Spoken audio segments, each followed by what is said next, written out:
Right. So, can you start off just by telling me what has motivated you to run for Congress? What motivates me to run for Congress is my deep roots in this district. My family's been farming in this area since they came to this country in the 1700s. I have 7 generations here in Western Wisconsin. This is where I raised my family.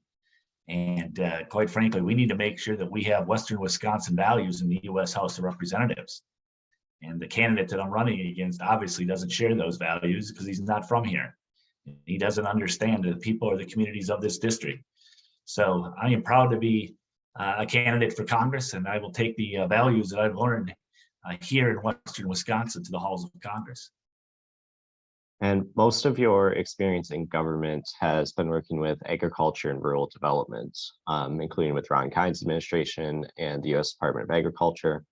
How do you think your experience in agriculture has prepared you to represent this district? Well, Western and Central Wisconsin has a very strong and very proud rural character. And the thing is, the people here in Western and Central Wisconsin, regardless if you live in the urban areas of La Crosse or Eau Claire or Stevens Point, or you live in the rural areas, we understand the importance of hard work, dedication, and resilience. And we recognize when times are tough, it's important that we come together. Those are Western Wisconsin values. Those are the values I was raised with. Those are the values of the people of this district. And those are the values that I'll share in Congress. And you won a pretty competitive Democratic primary in August. What are you doing to try and win over the Democratic voters who did not vote for you in the August primary? Well, we had a great primary this past August, and we had 4 very, very strong candidates: Dr. Mark Newman, Rebecca Cook, and Deborah McGrath, along with myself. All 4 of us worked very hard. We traveled to all corners of this district, and we met with an awful lot of voters, and we shared our thoughts and our ideas. And I was very proud to receive the majority, receive the most votes in this primary.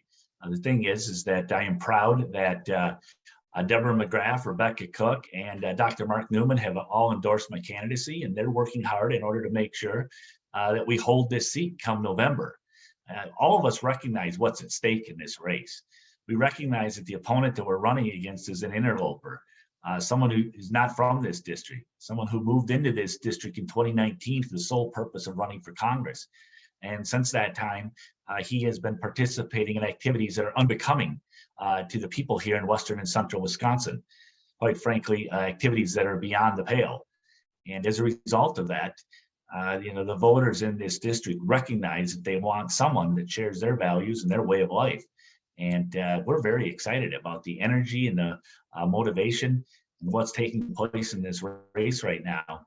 And we feel less than 50 days from now, we're confident that we'll be elected to serve as a member of Congress representing this great district. Yeah, and what would you like to say if you could speak directly to those Democratic voters who voted for somebody else in the primary? What would you say to them directly?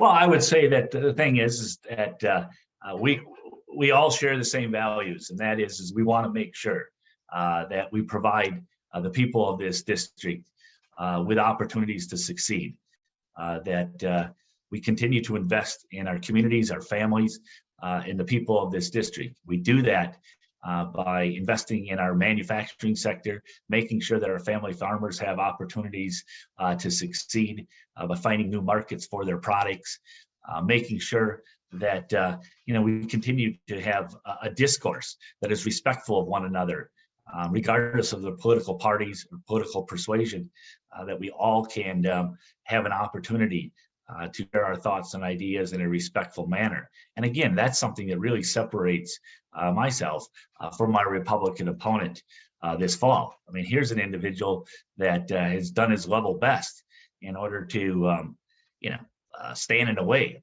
of the peaceful transfer of power from one administration to the next with his behavior on January 6th. Here's an individual that has demonstrated that his respect for election integrity and his respect for voters' rights is something that's in question. And so, again, I would say to the all the Democratic voters out there, we recognize the fact that we're a big tent, and that we've got a variety of different thoughts and ideas, but we understand basic tenets, and that is respect for one another, and love for this district, and wanting to make sure that we can continue to provide opportunities for the people of this district to succeed. And that's what my campaign's based upon, and that's what my friends that ran for this seat in the primary, their campaign was also based upon providing opportunity for the people of this district.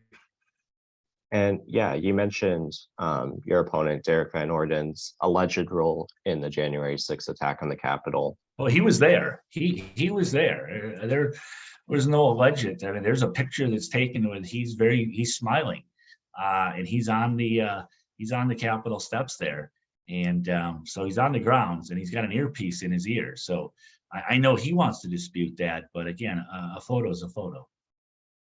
And if elected to Congress, how would you like to see accountability for those involved in the January 6th attack? Well, I think the voters are going to demonstrate accountability for what happened on January 6th. I think the voters here, I know the voters here in Western and Central Wisconsin do not care for that type of activity. Now, we can agree to disagree. And of course, there are, obviously different ideas and different thoughts when it comes to public policy. And that's what the public policy process and the legislating process and governing process is about, is a competition of ideas. But to have a situation that is dangerous, that is reckless, and we saw police officers lose their lives, we saw vandalism and damage to public property take place. That is something, again, that is beyond the pale. And there's Republicans and Democrats alike here in Western and Central Wisconsin know that is not the kind of behavior that they are looking for in an elected official. Derek Van Orden does not have the temperament, the judgment, or the character to serve in Congress. And the voters of this district recognize that. And that is why, I'm very excited, less than 50 days out in this election, the kind of energy and motivation that we have in this race.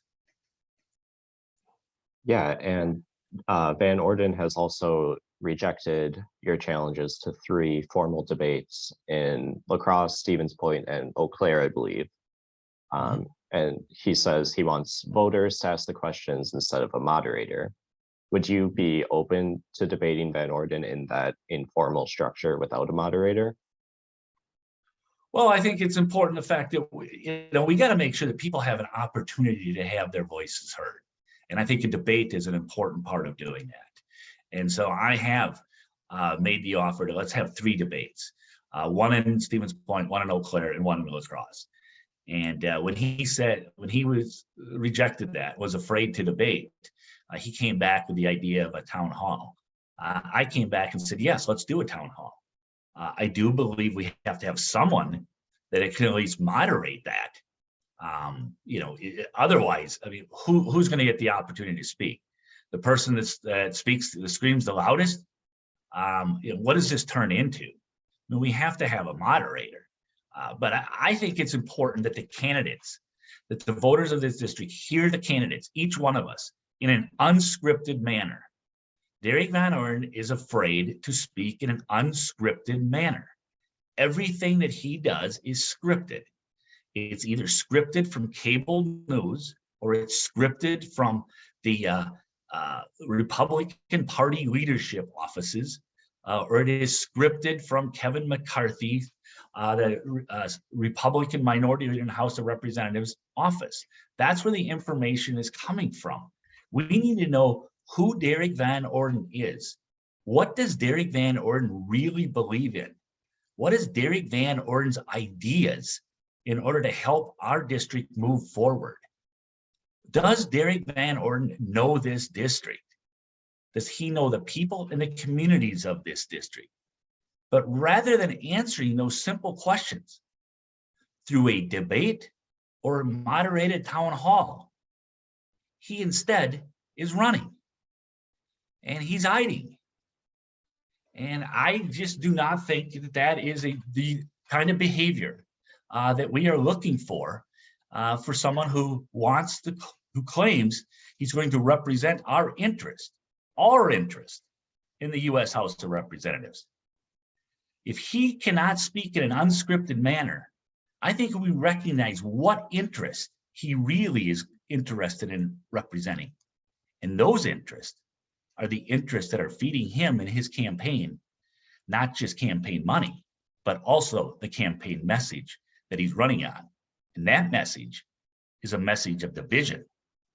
That is a message that divides us. That is not a message that brings us together or provides hope or opportunity for the people. So I look forward to the upcoming debates, town hall, moderated town hall, where we can hear both candidates. The voters can hear both candidates in an unscripted manner. And what specific topics would you like to debate with Van Orden? Well, I mean, first of all, I'd love to hear his thoughts on how he's going to rebuild our manufacturing sector in this state. What are his thoughts to really drive down cost, to fix the supply chain and to drive down cost? What are his thoughts on reproductive health care? What are his thoughts when it comes to important issues like the Respect for Marriage Act? What are his thoughts? What are his thoughts when it comes to investing in our family farmers and making sure that our farmers have opportunities to succeed with new markets? Does he have any of these thoughts? Or does he have to go knock on Kevin McCarthy's door? Or better yet, speak to someone on cable news in order to get his thoughts? I mean, the voters need the opportunity to hear this. I have been very, very clear with my positions. I have a legislative record. Of the two candidates that are running for office, only one of us has voted to provide $2 billion worth of income tax cuts for the voters of this state. It's not Derek Van Orden, it's me. Of the two candidates that are running for office, only one of us has voted for the state's largest investment in broadband. It's not Derek Van Orden, it's me. And of the two candidates that's running for office, there's only one of us that has actually voted and rebuilt roads to fix those potholes. It's not Derek Van Orden, it's me. So Van Orden talks a big game. It's a big game that's coming out of special interest groups. And I look forward to having the opportunity to hear from him. But I think it's most important that the voters of this district hear from him in an unscripted manner. You mentioned the Respect for Marriage Act, which passed the House recently to protect same-sex marriage at the federal level, which is set to be debated in the Senate this fall. Do you think that the Respect for Marriage Act is an important bill? And how do you think Congress can protect marriage equality? Well, I think Congress needs to support it. I mean, I support the measure. It provides certainty. It's something that should be done. I think what we saw coming out of the U.S. Supreme Court this summer should give all of us need to pay attention to that. Obviously, the extreme overreach of the Alito decision with Roe v. Wade, and then the writings by Justice Clarence Thomas when it comes to interracial marriage, and on top of that, the overall Respect for Marriage Act. We need to recognize the fact that privacy, there's a real overreach that's taking place right now. And, as a member of Congress, I'm going to work to make sure that we protect people's rights. And that includes the right, that's the privacy. And of course, the Respect for Marriage Act is a measure that I've long supported. And, I strongly encourage it that it gets passed. And I'd love to hear Derek Van Orden's position on it. I'd like him to explain to us, the voters, his position on that. And I think it's important. And you mentioned the Supreme Court decision to overturn Roe versus Wade this summer. What steps do you think Congress can take to protect abortion rights at the federal level? Well, first of all, we have to codify Roe v. Wade. We have to codify Roe v. Wade at the federal level. And as a member of Congress, I will be there. I will support, introduce legislation, support legislation. I will be part of that process to make sure that we codify Roe v. Wade once and for all. As a state legislator, I have been a leader on this in order to make sure we codify Roe v. Wade into state statute. When the Alito memo first leaked in May, I was the first state senator to call upon Governor Evers to call us in the special session so we could codify Roe v. Wade into state statute. At the same time, increase funding for reproductive health services. Thing is, I'm glad that the governor called us in a special session, and we were there on June 22nd. And the Republican majority gave us 13 seconds. 13 seconds. They gavelled us in and they gavelled us out.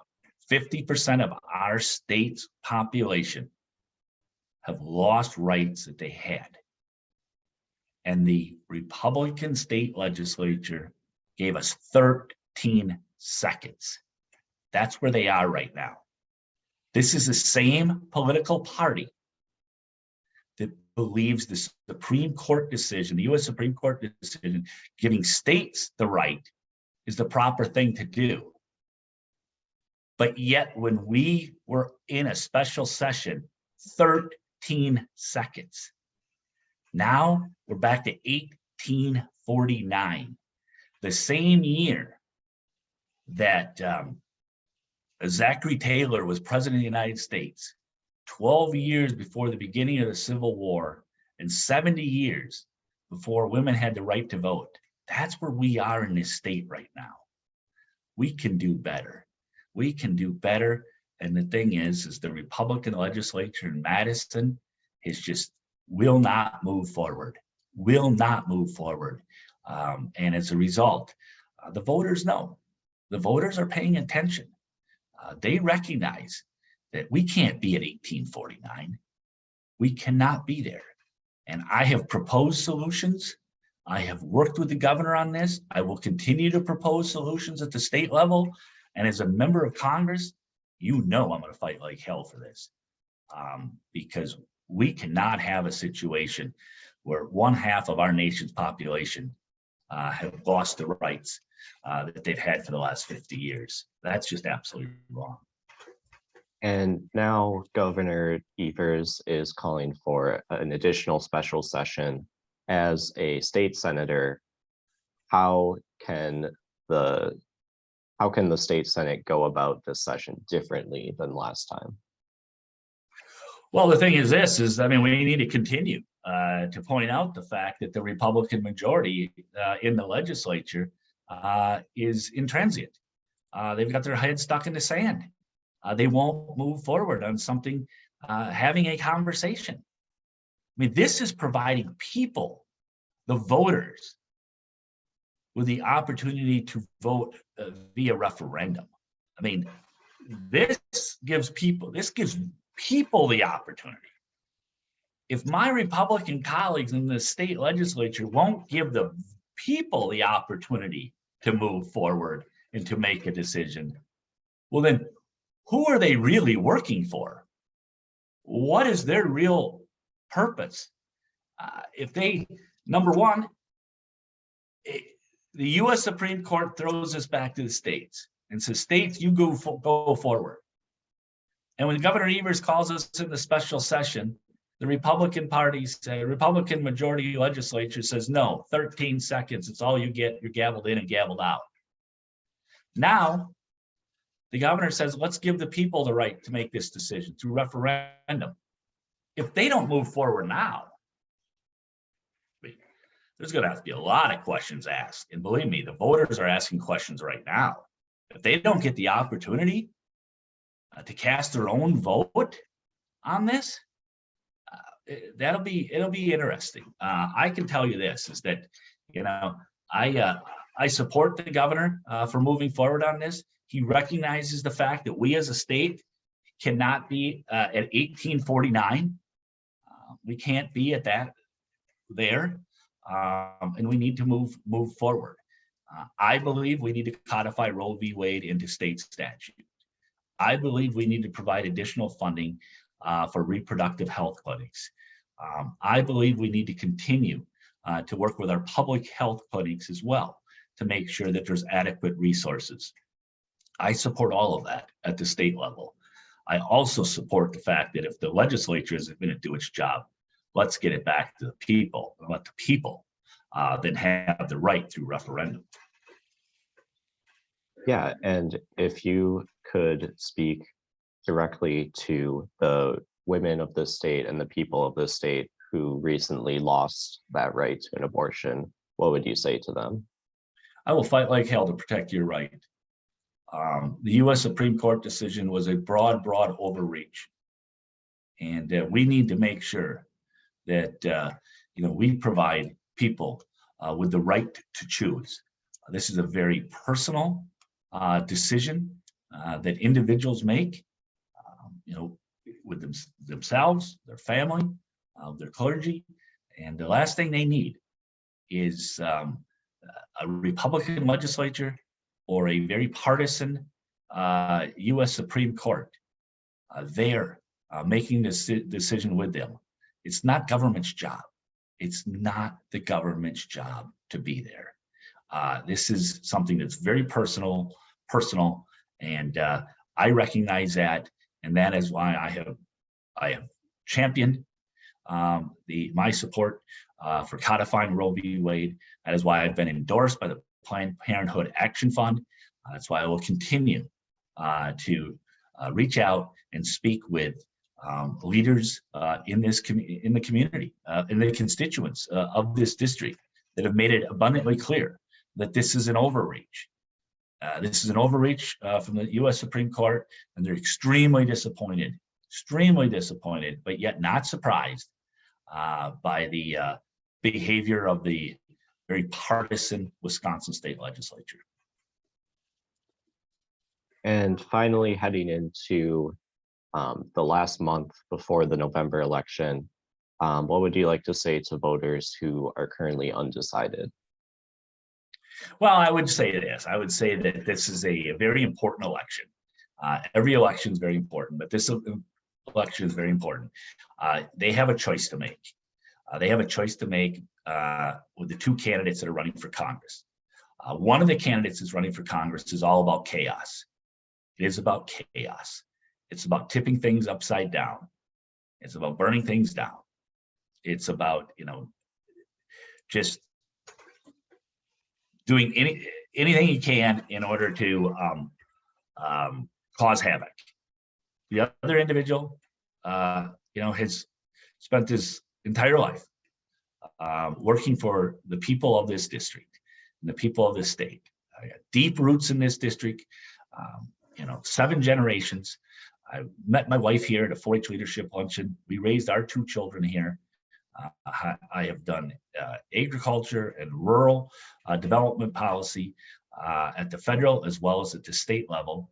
I've demonstrated that I will put my own job on the line in order to protect the people of this district and the people of this state. I will stand up to special interest. And again, I even put my own job on the line as Secretary of Agriculture in this state to stand up to the special interest. And in order to make sure that farmers and rural residents had the mental health assistance that they demanded and that should be expected from our government to provide. But when the special interest and when the partisan politicians in Madison decided that they did not want to fund that, I stood up. And again, my nomination as Secretary of Agriculture was rejected because I had the audacity to speak up for farmer mental health. That is the kind of determination that I have in order to make sure that the people of this district receive their fair share. They will have a tremendous advocate for me and with me in the U.S.